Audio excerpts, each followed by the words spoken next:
ಶ್ರೀ ಗಣಪತಿ ಶಾರದಾ ಗುರುಭ್ಯೋ ನಮಃ. ವಸುದೇವ ಸುತಂ ದೇವಂ ಕಂಸಚಾಣೂರಮರ್ದನಂ ದೇವಕಿ ಪರಮಾನಂದಂ ಕೃಷ್ಣಂ ವಂದೇ ಜಗದ್ಗುರುಂ. ಶ್ರೋತೃಗಳಿಗೆ ಶ್ರೀಮದ್ ಭಾಗವತದ ತೃತೀಯ ಸ್ಕಂದದಲ್ಲಿ ಹಿರಣ್ಯಾಕ್ಷ ಹಿರಣ್ಯಕಶಿಪುಗಳ ಜನನ, ಹಿರಣ್ಯಾಕ್ಷನ ದಿಗ್ವಿಜಯವೆಂಬ 17ನೆಯ ಅಧ್ಯಾಯಕ್ಕೆ ಸ್ವಾಗತ.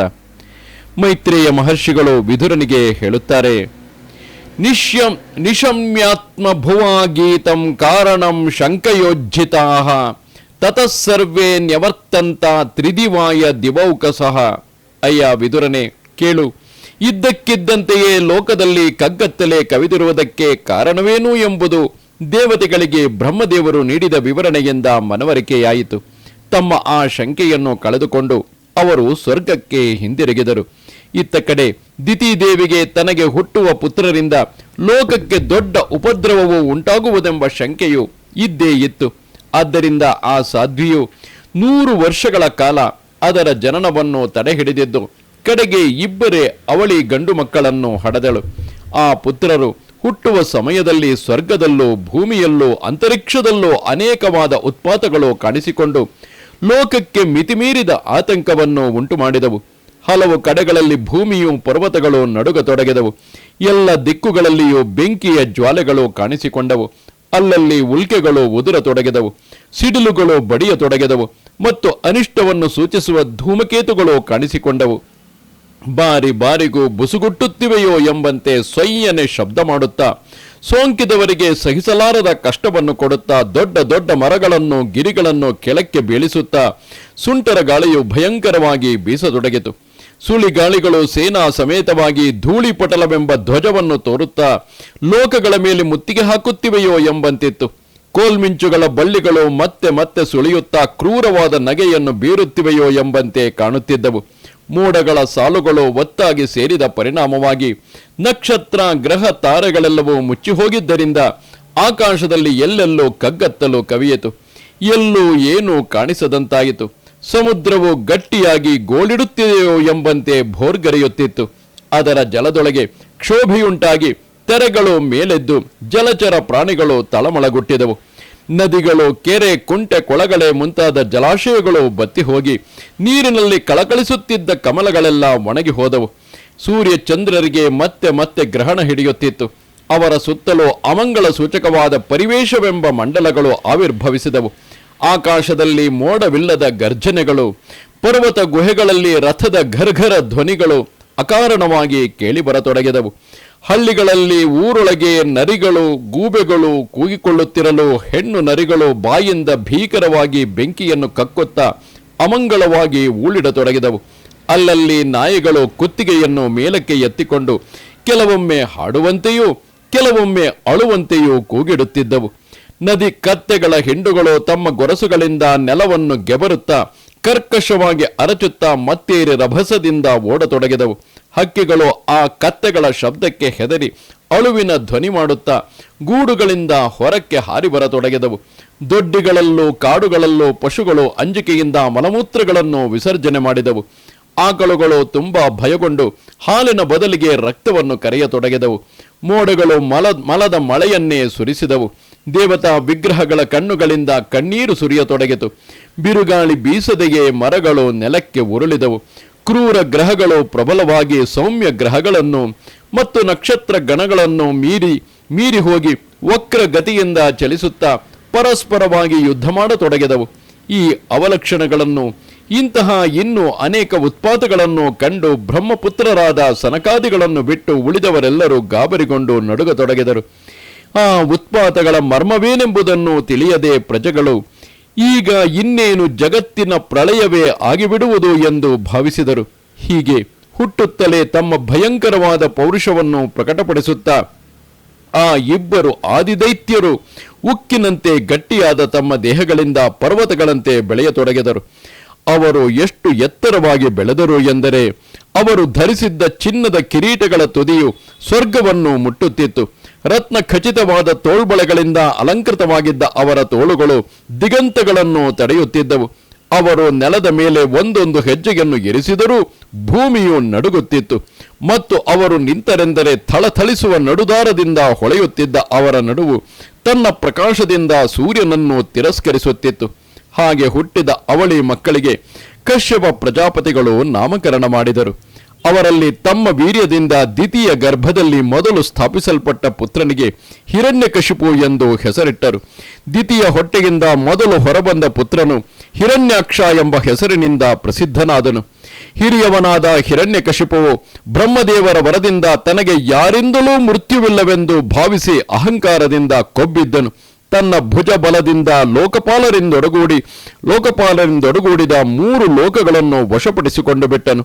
ಆತನಿಗೆ ತಮ್ಮನಾದ ಹಿರಣ್ಯಾಕ್ಷನ ಮೇಲೆ ಬಹಳವಾದ ಪ್ರೀತಿ.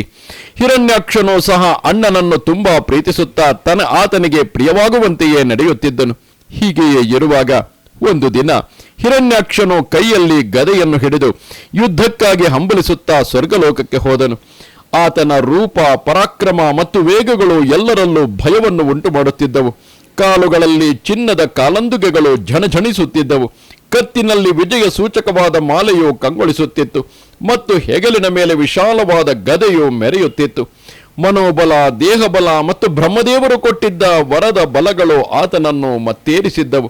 ಆದ್ದರಿಂದ ಆತನು ಯಾರ ಅಂಕುಶಕ್ಕೂ ಒಳಪಡದೆ, ಯಾರಿಗೂ ಹೆದರದೆ ಯಥೇಚ್ಛವಾಗಿ ವರ್ತಿಸುತ್ತಿದ್ದನು.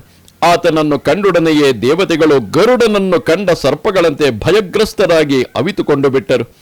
ಮಹಾಶಕ್ತಿಶಾಲಿಗಳಾದ ಇಂದ್ರಾದಿ ದೇವತೆಗಳು ತನ್ನ ತೇಜಸ್ಸಿಗೆ ಅಂಜಿ ಹೇಡಿಗಳಾಗಿ ಅವಿತುಕೊಂಡದ್ದನ್ನು ನೋಡಿ ಆ ದೈತ್ಯರಾಜನು ಗರ್ವದಿಂದ ಮತ್ತೆ ಮತ್ತೆ ಭೀಕರವಾಗಿ ಗರ್ಜಿಸತೊಡಗಿದನು.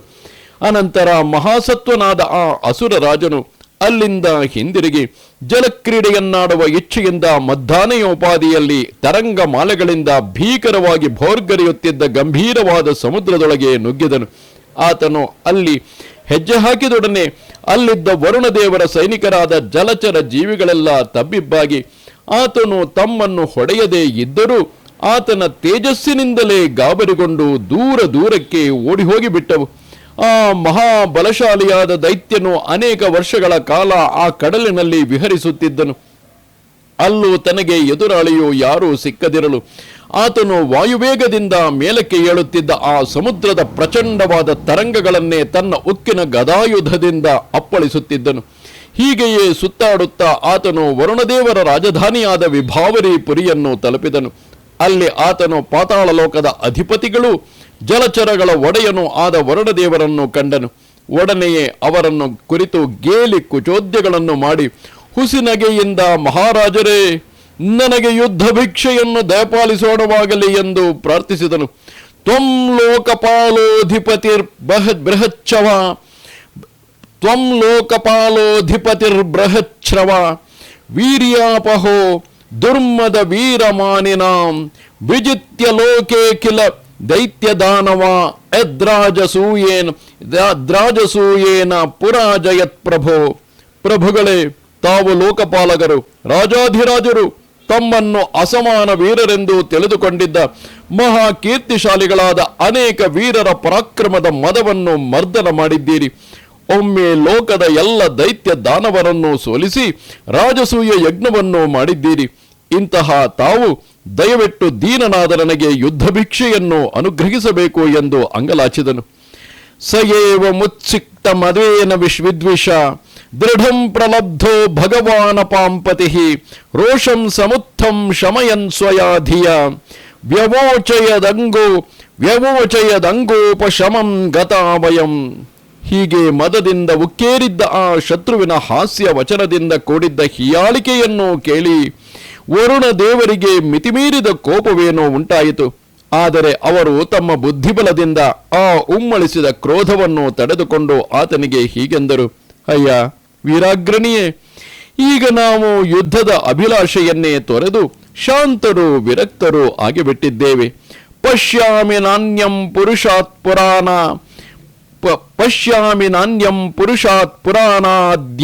ಆದ್ಯ ಸಂಯುಗೇ ತ್ವಾಂ ರಣಮಾರ್ಗ ಕೋವಿದಂ ಆರಾಧಯಿಷ್ಯತ್ಯ ಸುರರ್ಷ ಭೀಹಿತಂ ಮನಸ್ವಿನೋಯಂ ಗಣತೆ ಭವಾದೃಶಾಃ. ನಿನ್ನಂತಹ ಯುದ್ಧ ಕುಶಲನನ್ನು ಯುದ್ಧದಲ್ಲಿ ಸಂತೋಷಪಡಿಸಲು ಪುರಾಣ ಪುರುಷೋತ್ತಮನಾದ ಶ್ರೀ ಭಗವಂತನನ್ನು ಬಿಟ್ಟು ಬೇರಾರಿಗೂ ಸಾಧ್ಯವಿಲ್ಲ. ನೀನು ಆತನ ಬಳಿಗೆ ಹೋಗು. ದೈತ್ಯರಾಜನೇ, ಆತನು ನಿನ್ನ ಇಷ್ಟಾರ್ಥಗಳನ್ನು ಈಡೇರಿಸುವನು. ನಿನ್ನಂತಹ ವೀರಾಗ್ರಣಿಗಳು ಆತನ ಪರಾಕ್ರಮವನ್ನೇ ಹಾಡಿ ಹೊಗಳುತ್ತಿರುತ್ತಾರೆ. ತಮ್ಮೀರಮಾರಾದ ಬಿಪದ್ಯ ವಿಸ್ಮಯ ಶಯಿಷ್ಯಸೆ ವೀರ ಶಯೇಷ್ವಭಿವ್ರತಃ ಯಸ್ತ್ವದ್ವಿಧಾನಾಮ ಸತಾಂ ಪ್ರಶಾಂತಯೇ ರೂಪಾಣಿ ಧತ್ತೆ ಸದನುಗ್ರಹೇಚ್ಛಯ. ಆತನು ಮಹಾವೀರಾಧಿವೀರನು. ಆತನ ಬಳಿಗೆ ಹೋದೊಡನೆಯೇ ನಿನ್ನ ಗರ್ವವು ಇಳಿದು ಹೋಗುವುದು. ನೀನು ನಾಯಿಗಳಿಂದ ಸುತ್ತುವರಿಯಲ್ಪಟ್ಟು ಅವುಗಳಿಗೆ ಆಹಾರವಾಗಿ ವೀರಶಯ್ಯೆಯಲ್ಲಿ ಮಲಗುವೆ. ಆತನು ನಿನ್ನಂತಹ ದುಷ್ಟರನ್ನು ನಿಗ್ರಹಿಸಿ ಸತ್ಪುರುಷರನ್ನು ಸಲಹುವುದಕ್ಕಾಗಿಯೇ ನಾನಾ ರೂಪಗಳನ್ನು ಧರಿಸುತ್ತಿರುವನು ಎಂಬಲ್ಲಿಗೆ ಮಹಾಪುರಾಣವು ಪರಮಹಂಸ ಸಂಹಿತೆಯೂ ಆಗಿರುವ ಶ್ರೀಮದ್ ಭಾಗವತದಲ್ಲಿ ತೃತೀಯ ಸ್ಕಂದದ 17ನೆಯ ಅಧ್ಯಾಯವು ಮುಗಿಯಿತು. ನಮಸ್ತೆ ಶಾರದೆ ದೇವಿ ಕಾಶ್ಮೀರ ಪುರವಾಸಿನಿ ತ್ವಾಮಹಂ ಪ್ರಾರ್ಥಯೇ ನಿತ್ಯಂ ವಿದ್ಯಾದಾನಂಚ ದೇಹಿಮೆ. ನಮಸ್ಕಾರ.